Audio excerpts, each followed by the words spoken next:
m'appelle Nadia Troubi-Safsaf, je suis rédactrice en chef du Courrier de l'Atlas, donc journaliste.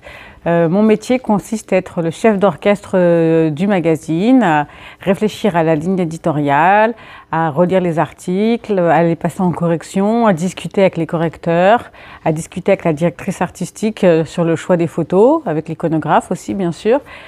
Et à la fin, on livre un beau magazine tous les mois. Beau, je l'espère en tout cas.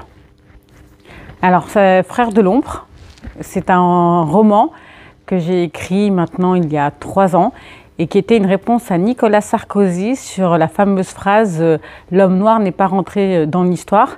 J'avais envie de raconter cette histoire d'hommes venus d'ailleurs, qu'on a souvent arrachés à leur pays d'origine pour défendre la mère patrie. J'aime bien le jeu de mots de la mère patrie et la mère patrie parce que on leur rend bien mal cette reconnaissance.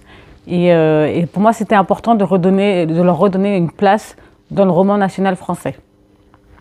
Pour moi, ce qui est important, c'est parler de mémoire, de transmission et de raconter comment nous, enfants issus de l'immigration, on s'ancre dans cette histoire de France et comment on appartient à cette histoire de France. Et la citoyenneté, pour moi, c'est ça, c'est de rappeler que nous sommes tous les enfants de Marianne. Alors, j'ai 2 auteurs que j'adore, Émile Zola. Et un des livres que je préfère, c'est L'Assommoir. Il y a aussi Au bonheur des dames. Et puis Romain Gary, La promesse de l'aube, sur l'amour d'une mère, l'amour inconditionnel d'une mère à son fils. Et c'est intéressant parce que c'est 2 auteurs qui ont des origines étrangères. Émile Zola était d'origine italienne et Romain Gary polonaise. Je vous remercie pour cette invitation.